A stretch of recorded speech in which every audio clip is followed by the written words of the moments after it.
I always thought my life with Clara was a quiet masterpiece, painted in soft hues of routine and trust. We'd been married 12 years, living in a modest house on the edge of town, where the trees whispered secrets to the wind. I'm Daniel, a man of simple pleasures, coffee in the morning, the hum of my workshop in the afternoons, and Clara's laughter at dinner. She was my anchor, a woman with chestnut hair that caught the sunlight like a prism, and eyes that held a warmth I'd never known before her. We weren't perfect, but we were steady, or so I believed. It started with the little things. She'd linger in the bathroom, her phone glowing against her face, a faint smile tugging at her lips. I'd ask who she was texting, and she'd say, "Just a friend." Her voice light as air. I didn't press. Trust was the foundation we'd built, and I wasn't about to chip away at it over something so small. But then the late nights began. She'd slip out after dinner, claiming she needed to clear her head, or meet a colleague for a quick chat about work. Clara was a graphic designer, freelancing mostly, and I'd always admired her passion. I didn't mind her stepping out, until the excuses piled up like leaves in autumn. One evening, I found a receipt in her coat pocket. A coffee shop, 2 lattes, dated for a time she'd said she was alone sketching at the park. My stomach twisted, but I brushed it off. People buy coffee for strangers sometimes, don't they? I didn't confront her. Instead, I watched. I noticed how she'd hum unfamiliar tunes, how her wardrobe shifted, new scarves, a perfume I hadn't bought her. The air between us grew heavy, though she never seemed to notice. She'd kiss my cheek, same as always, and I'd lie awake wondering if I was imagining the distance. The turning point came on a Tuesday. I'd finished a woodworking project early, a cedar chest for our anniversary, and decided to surprise her at her favorite cafe. She wasn't there. The barista, a kid with a nose ring, said she hadn't been in all week. I drove home, my hands tight on the wheel, and found her car gone. She texted me an hour later, "Staying late with a client. Don't wait up." I sat in the dark, the cedar chest looming like a silent witness, and felt the first crack in my world. The next morning, Clara was all smiles, bustling around the kitchen in her robe, flipping pancakes like nothing had changed. I watched her, searching for a sign. A tremble in her hands, a flicker in her gaze, but she was flawless. Too flawless.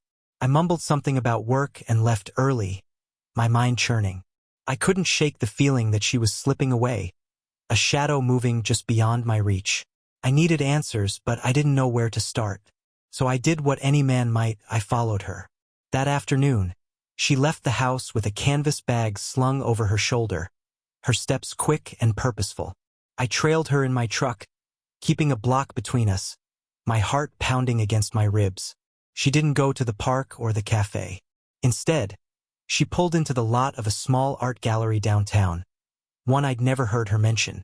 I parked across the street, watching as she stepped out, smoothing her hair in a way that felt rehearsed. Then he appeared.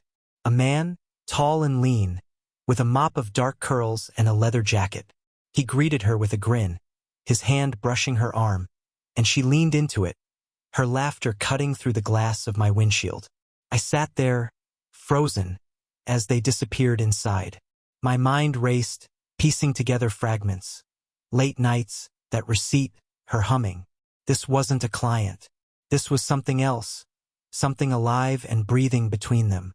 I didn't storm in. I drove home, the image of her smile, his smile, burning behind my eyes. That night, she came back smelling of paint and something sharper, like citrus and musk. She kissed me, and I tasted the lie on her lips. Over the next week, I became a ghost in my own life. I tracked her movements, noting every excuse, every glance at her phone. The gallery man was named Julian, I learned, after overhearing her on a call. A sculptor, apparently, with a studio above the gallery. I dug deeper, scouring social media, finding photos of them at exhibitions, her hand on his shoulder, his eyes on her like she was a muse. My Clara, my wife, was unraveling into someone else's story. I couldn't confront her yet. Anger simmered in me, but it was tangled with a strange curiosity. What was it about Julian that pulled her away? Was it his hands, rough from clay, or the way he spoke, all confidence and charm? I needed to understand before I acted. So I went to the gallery myself, pretending to browse. The place was small, walls lined with abstract paintings and twisted metal figures. Julian was there, chatting with a customer, his voice smooth as river stone. I saw what she saw, his ease, his magnetism. It made me feel small, a carpenter with sawdust in his veins. He noticed me lingering and approached, offering a handshake. "Looking for something special?" he asked, his grip firm. I muttered about a gift and left, but not before catching a glimpse of Clara's sketchbook on a table, her delicate lines beside his bold strokes. It was intimate, a collaboration I hadn't been invited to. That night, I asked her about her day, casual as I could manage. She mentioned the gallery, said she'd been helping a friend. Her eyes didn't meet mine. The betrayal wasn't just in their closeness. It was in the details she'd hidden. I found a scarf in her car, crimson and silk, nothing like her usual cotton blends. A gift, I guessed, from him. Then there were the late-night whispers, her voice drifting from the bathroom, too soft for me to hear. I started recording her calls when she left her phone unattended, piecing together fragments. "Tomorrow," she'd say, or "I can't wait." Each word was a splinter under my skin. I began to plan. Not confrontation, not yet. Something bigger.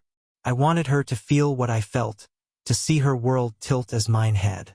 I spent nights in my workshop, the whine of the saw drowning out my thoughts, crafting something new. Not a chest this time, but a frame, a trap, though I didn't know its shape yet. Weeks passed, and the space between us grew into a canyon. Clara moved through our home like a breeze, present but untouchable. I stopped asking questions, letting her think I'd settled into ignorance. Meanwhile, I watched Julian's life unfold online. Gallery openings, late-night drinks, Clara tagged in the corners of his posts. I drove by his studio once, saw their silhouettes through the window, her head tilted toward him, his hand on her waist. It wasn't just affection. It was possession. I decided to meet him again, this time as Daniel, not a stranger. I called the gallery, booked a consultation for a custom piece, and showed up with a sketch of my own, a wooden base for one of his sculptures. He was all charm, clapping me on the shoulder, oblivious to who I was. "You've got an eye for this," he said, and I smiled, imagining his face when the truth came out. Clara wasn't there that day, but her presence lingered in the air, her perfume mixing with the dust of clay. I started leaving hints for her, small things like mentioning the gallery in passing, watching her reaction. She'd stiffen, then laugh it off, but I saw the cracks. One night, she came home late, her hair mussed, and I asked, "How's Julian?" Her fork froze midair, her eyes darting to mine. "Who?" she said, too quick. I shrugged, said I'd heard the name somewhere, and let it drop. The seed was planted. In my workshop, the frame took shape. Intricate, interlocking pieces, a puzzle only I could solve. It wasn't for her, not directly. It was for him. I'd give it to Julian, a gift from a client, and let it sit in his studio, a silent promise of what was coming. By now, I knew their routine. Tuesdays and Thursdays, she'd vanish to the gallery, returning with paint-streaked hands and a glow I hadn't given her in years. I followed her once more, parking far enough to stay unseen, and watched them through the studio window. They weren't careful, her arms around his neck, his lips brushing her ear. It was more than a fling. It was a life they'd built, parallel to mine. I didn't feel rage anymore, just a cold clarity. Revenge wasn't enough. It had to be art. I finished the frame, a hollow box with a hidden compartment, lined with sharp edges that could catch a careless hand. I stained it dark, polished it to a sheen, and delivered it to Julian myself. "For your next piece," I said, shaking his hand. He grinned, oblivious, and set it on his workbench. Clara walked in as I left, her eyes widening at the sight of me. "Daniel?" she stammered. I waved, said I'd been shopping for her anniversary gift, and watched her fumble for words. That night, she was quiet, picking at her food, asking if I'd been to the gallery before. I lied smoothly, said it was a whim, and she nodded, unconvinced. The frame sat in his studio now, a ticking clock she didn't understand. I'd laced the compartment with resin, sticky and slow to dry, something that'd ruin his tools, his work, his hands, piece by piece. It was subtle, insidious, a betrayal of its own. But that was just the beginning. I had 10 years of trust to unravel, and I'd do it thread by thread. She'd chosen him, but I'd choose how this ended. Clara's unease grew palpable after that night. She'd glance at me across the table, her fingers twisting the edge of her napkin, as if waiting for me to drop a hammer I hadn't yet swung. I kept my voice steady, my face calm, asking about her day with the same mild curiosity I always had. She'd mumble about clients, sketches, the gallery, her words tripping over themselves. I'd nod, sip my coffee, and let the silence stretch until she squirmed. She didn't know about the frame, not yet, but she sensed something. A shift in the air, a shadow I'd cast without her seeing. Julian called me a week later, his voice bright through the phone. That frame you made, it's a beauty. I'm working it into a piece for the next show. I smiled, picturing the resin gumming up his tools, the slow rot of his workspace. Glad you like it, I said, and asked him to send me a photo when it was done. He agreed, oblivious to the web tightening around him. Clara came home that evening with a faint scratch on her hand, muttering about a clumsy moment at the studio. I didn't ask. I knew. I started leaving more traces, innocent at first, like a gallery flyer on the counter, a casual mention of Julian's name in passing. He seems talented, I'd say, watching her eyes flicker. She'd laugh, too loud, and change the subject. But the cracks widened. One night, she left her phone on the couch, and I scrolled through her messages. Careless of her now, bold with my intent. There they were, Julian's words, tender and teasing, planning a weekend away. Our little escape, he'd written. My chest tightened, not with pain, but with purpose. I spent hours in my workshop, crafting again. This time, it was a gift for her. A necklace box, carved with intricate knots, a latch that clicked shut with a satisfying snap. Inside, I tucked a note. For my muse, I'd give it to her before their trip, let her carry it with her, let it sit between them like a third heartbeat. The real trick was in the latch, delicate, prone to jam, a quiet sabotage of her peace. She'd fumble with it, frustrated, and think of me. The weekend approached, and Clara grew restless. She packed a bag on Friday, claiming a work retreat with vague details. A cabin, some artists, a chance to unwind. I didn't challenge her. I handed her the necklace box as she left, my fingers brushing hers. Something to remember me by, I said, my tone warm. Her smile faltered, but she took it, murmuring thanks before slipping out the door. I watched her car disappear, then turned to my next move. I knew where they were going. Her messages had spilled the details. A cabin by Lake Harrow, an hour north. I drove up that night, not to confront, but to plant. The cabin was tucked among pines, lights glowing through the windows, their laughter drifting on the wind. I stayed in the shadows, circling the property. Julian's truck sat in the drive, and beside it her scarf, the crimson one, draped over the seat. I didn't linger long. I left a package by the door. A wooden sculpture, abstract and jagged, with a note. From an admirer. Inside, I'd hollowed a space, packed it with damp moss and a slow-release compound that'd seep into the air, souring their sanctuary. Back home, I waited. She called on Saturday, her voice tight. The cabin smells strange, she said. Must be mold or something. I feigned concern, suggested they leave early. She brushed it off, but I heard the strain. Julian texted me later the photo of his sculpture. My frame now streaked with resin, tools abandoned beside it. Bit of a mess, he wrote. I didn't reply. The necklace box, I learned from her next call, had jammed shut. I'll fix it when I'm back, she said, irritated. I smiled into the phone. Their escape unraveled, piece by piece, and I hadn't even raised my voice. But I wasn't done. The cruelty lay in the slow burn, the way I'd twist their joy into something brittle. Clara returned on Sunday, her bag slung over her shoulder, her face drawn. "Rough weekend," she muttered, dropping the necklace box on the counter with a thud. I offered to open it, prying the latch with a tool while she watched, her arms crossed.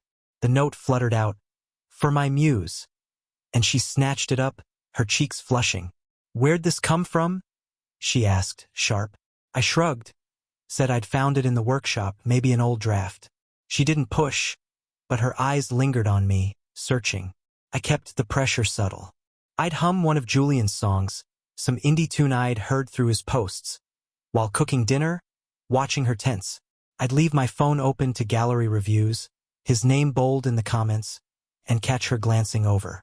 She started staying home more, her excuses thinning, but the phone still buzzed with his messages. I read them when she slept. "Miss you." Cabin was a bust. "Next time."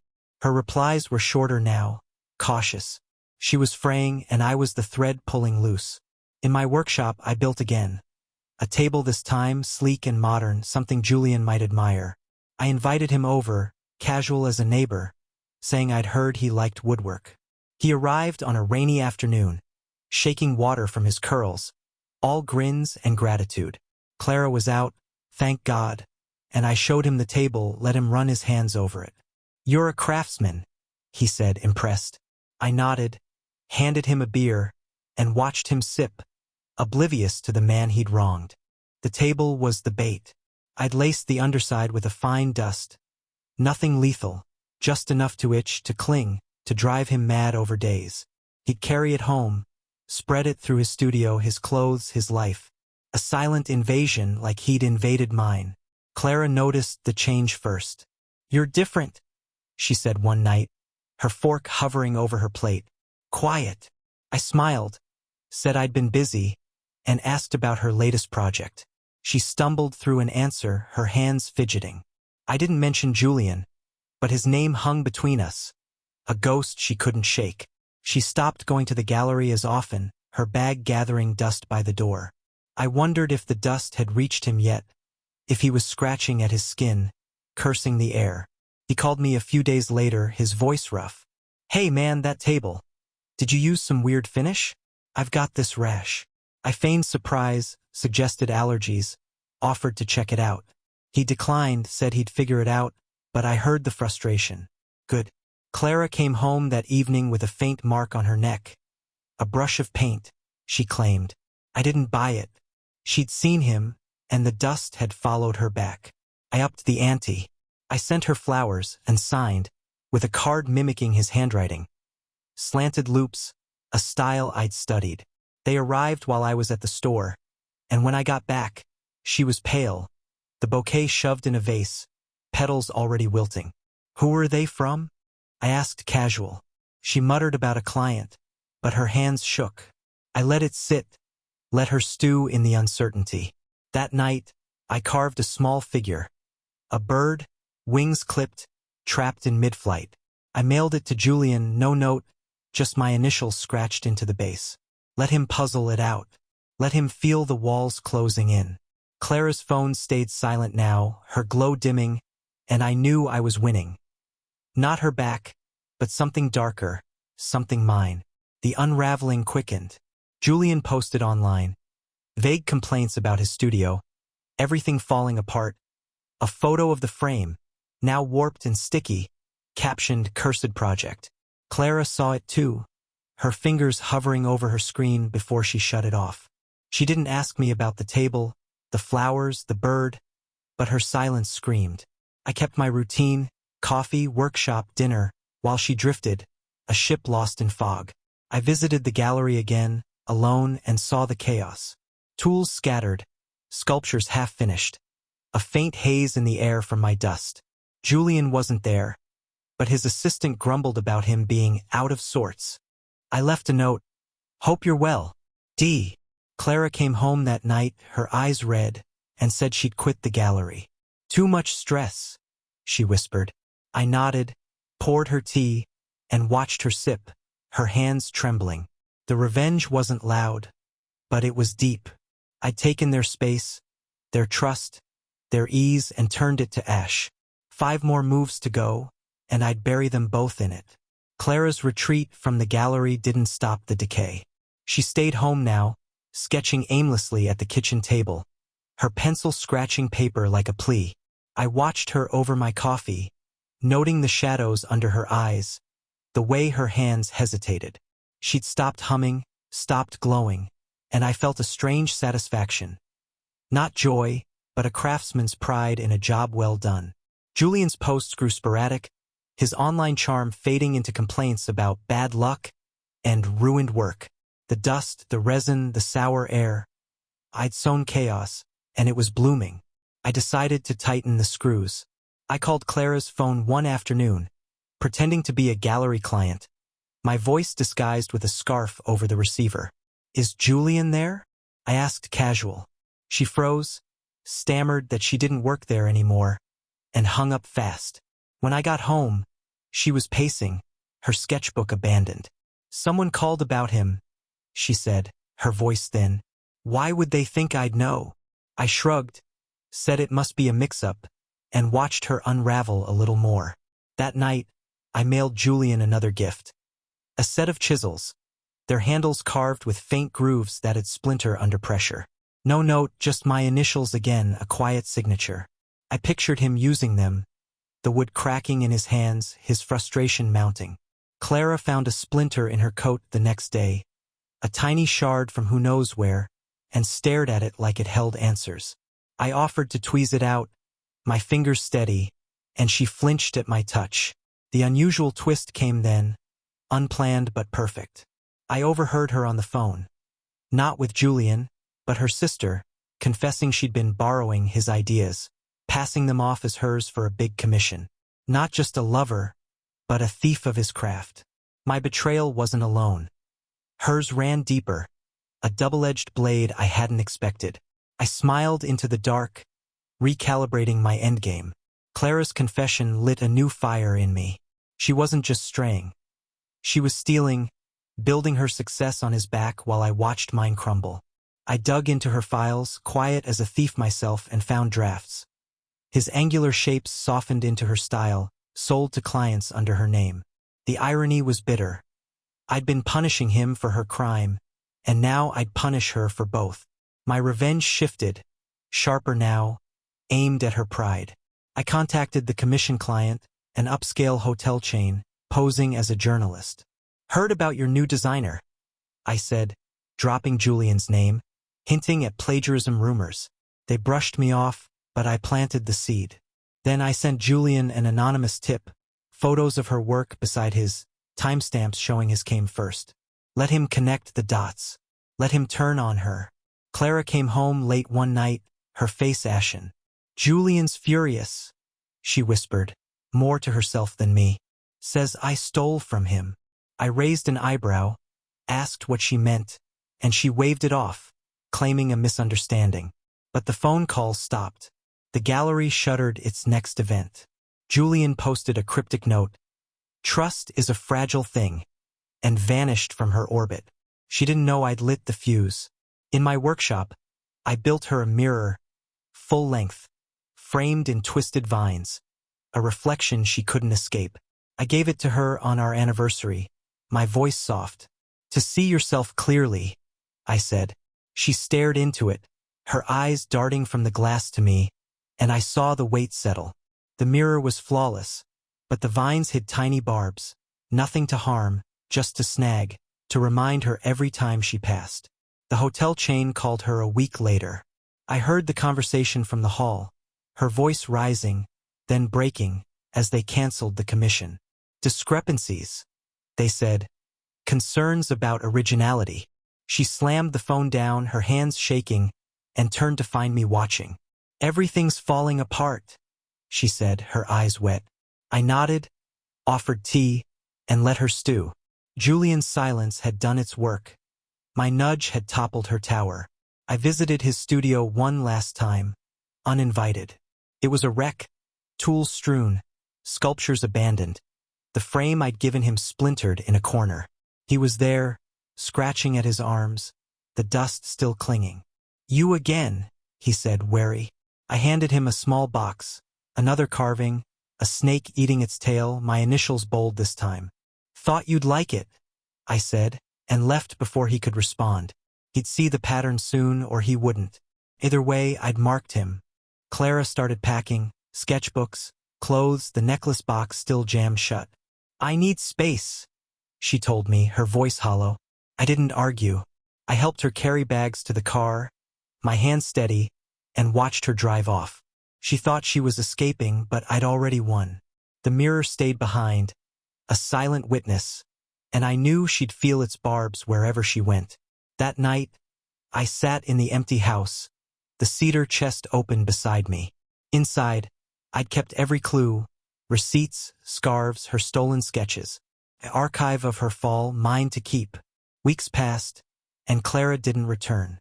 Word trickled back through mutual friends. She'd moved to the city, taken a low-end job, her reputation bruised beyond repair. Julian surfaced online, selling off his studio, his posts bitter and sparse. The dust, the resin, the splinters. They'd worn him down, but her betrayal had finished him. I dismantled their world, piece by piece, and now I walked through mine, lighter somehow. I sold the house. Didn't need it anymore, not with her gone. The cedar chest came with me, a quiet trophy, and I set up a new workshop in a smaller town, where the air smelled of pine and second chances. People asked about my wife sometimes, and I'd say she'd moved on, my tone neutral. No one pressed. I kept tabs, though couldn't help it.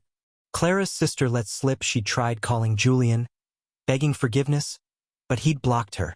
The hotel chain blacklisted her, and her portfolio withered. I sent her one last thing, an envelope with a photo of the mirror, no note. Let her see herself again. Let her remember. Julian rebuilt, sort of. A new studio, smaller, his work rougher now, less inspired. I mailed him a final carving, a broken wing, my initials carved deep, and he stopped posting after that. Maybe he knew. Maybe he didn't. It didn't matter. I sit in my workshop now, the hum of the saw my only companion. The revenge wasn't loud. No shouting, no grand scenes. Just a slow, deliberate carving of their lives into something unrecognizable. Clara's betrayal wasn't just Julian. It was the theft, the lies, the way she'd hollowed me out. Julian's crime was taking what wasn't his, but hers was worse. She'd taken me too, then discarded me for him. The cruelty was in the craft. Frames that ruined, dust that lingered, mirrors that judged. I didn't need her back, didn't need him gone. I needed them to feel it, to carry the weight I'd shed. And they did. Clara's out there, a shadow of her talent, and Julian's a man chasing ghosts of his own making. I finish a new piece today. A chair, simple and sturdy, no tricks this time. It's for me, a place to rest. The cedar chest sits in the corner, locked now, its secret safe. I don't open it anymore. I don't need to. The story's done, and I'm the one still standing, hand steady, heart quiet. They'll never know how I did it, but they'll feel it forever. And that's enough.